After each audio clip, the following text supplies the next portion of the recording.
Hi, welcome back to the channel. So, as two or three of you may know, I've got a book coming out on October 17th called The Hybrid City Entrepreneur. It is a coming of age comedy. It's in the spirit of the old 1980s teen comedies we used to watch. I used to watch, I don't know how old you are, but this is going back to the times of The Karate Kid, Better Off Dead, Ferris Bueller's Day Off, and a number of other comedies from that era. And this whole idea is that I wanted to capture that spirit of just the teen spirit of wanting to succeed, wanting to get the girl, wanting to just rise above the bully and so forth. And I have this books coming out, and of course I got a description on it that gives you the overview of the fact that our hero Buck Star is essentially being bullied, and he's trying to overcome his bully the best way he can, which is to hit him where it hurts the most. In this case, not in his face, although if he had the hands to do that, he probably wouldn't be bullied, right?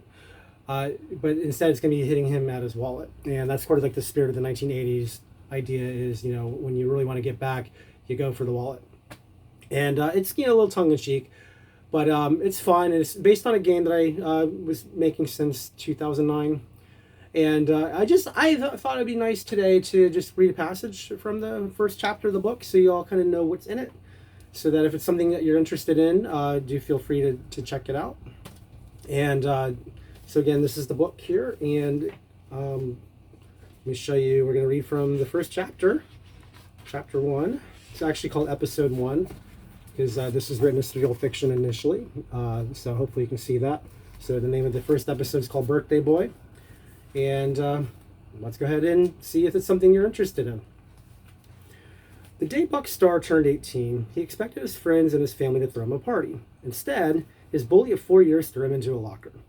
Or rather, one of his henchmen did, grabbing him by the shirt and forcing him into that tight metal box, so the bully himself couldn't be bothered to do his own dirty work.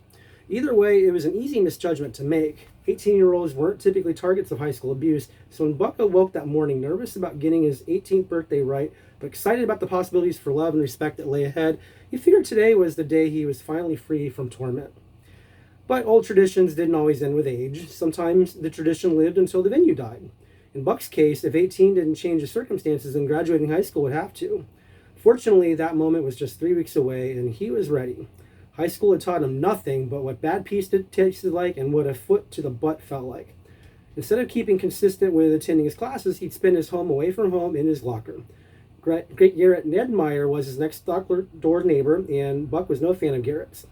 Garrett was the kid who made the cast of Revenge of the Nerds look cool. Every time Buck tried forging his mom's name on his written excuse for missing class again, Garrett distracted him by talking about the weather. Buck was ready for a new second home. When the final bell rang, Buck opened his locker door, checked the halls for any sign of Chet or his henchmen, then made a run for the exit. Like most afternoons today, the other students failed to notice his sudden appearance, and they didn't pay attention when he zipped by. Like him, they just wanted to get home. They fixed their eyes on the doors leading out to the sidewalk and the 30-foot cliff that fell away from it. As long as he didn't bump them, he wouldn't attract their attention. And if he didn't attract their attention, odds were that he wouldn't attract Chet's either. Assuming Chet was still on campus, given his reign over the place, it was reasonable to believe that he'd already used his privilege to leave school early, but Buck kept a careful eye on anyone he passed just in case.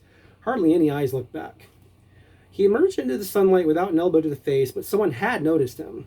That someone was dressed in a checkered pink knee-length skirt and kept her arms folded over her chest as she leaned against the railing that separated the sidewalk from the perilous drop to the woods below. When she made eye contact with Buck, she ran her hand over her blonde hair and nudged the pink clip that pulled it back. Her hair wasn't in her eyes, but she liked how she looked running her fingers through it, and she thought Buck liked it too. He preferred her hair longer, running her fingers through her locks when they hardly reached her shoulders made no sense to him, but he smiled anyway.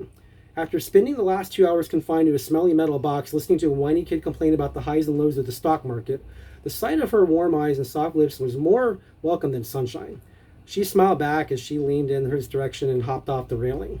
"Happy birthday," she said as she approached. "I bought you a cake." "Really?" "Thought we could eat it on the beach tonight." Once they were in range, Jennifer Mills, Buck's squeeze for the last 6 months, squeezed him just below the shoulders. She had skinny arms that felt like pool noodles wrapping around his back, but he enjoyed the feel of her holding him. After years of rejection by every one of his crushes, he appreciated the luck he had in getting Jennifer Mills and her pool noodle arms to call him boyfriend. The idea of finishing high school without a graduation date had terrified him since his freshman year. With 3 weeks to go and a genuine smile crossing her lips as she pressed him to his cheek, he had no more reason to fear it. Even if he couldn't shake his bully problem, his girlfriend problem was no longer an issue, all thanks to Jennifer and her willingness to take a chance on him the day he did her ethics homework for her. Sounds great, Buck said. Thanks for thinking of it. Her smile brightened, if that was even possible. Also thought we could visit the Liquid Shack afterward for dessert. Buck released her. The soft smile on her face drew him to her searching eyes. She was being serious. Seriously? He did not ask this with a smile. She nodded. Heard a lot of great things about it. Always wanted to check it out. Buck felt thumping in his chest, and it wasn't Jennifer's heartbeat, though he wondered if hers is beating right now. Isn't that where Chet works?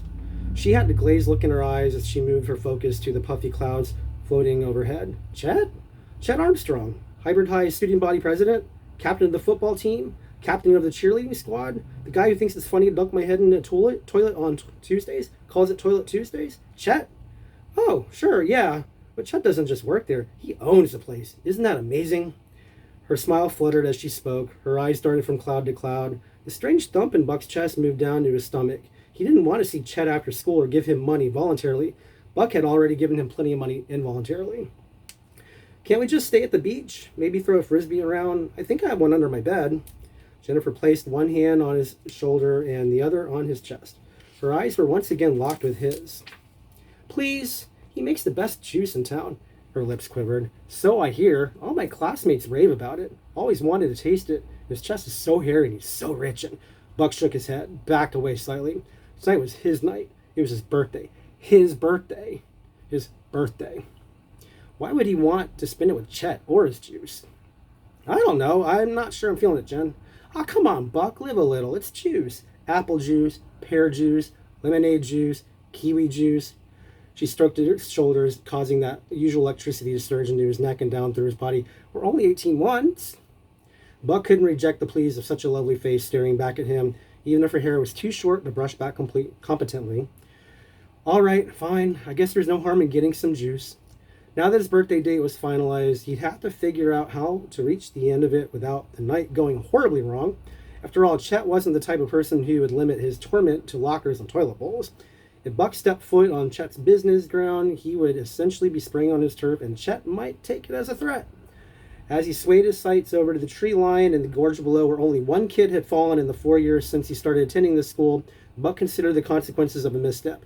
He would have to be careful tonight.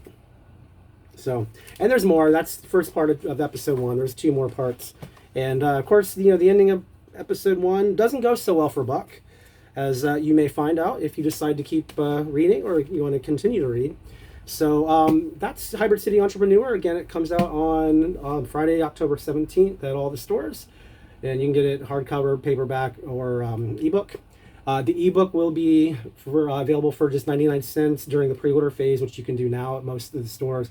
On day 1, it'll still be available for 99 cents. So if you are an Amazon shopper, that's the day to go. Get it is on the 17th.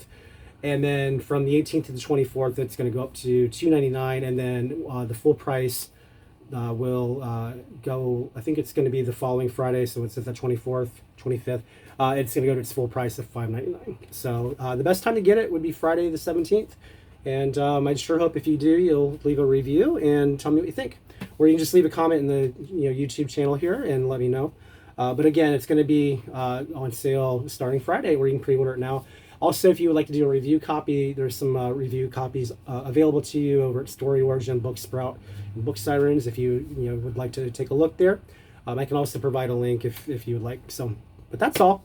I just wanted to share what I'm working on, and I hope you're interested in the book. So we'll see you for the next one. Bye.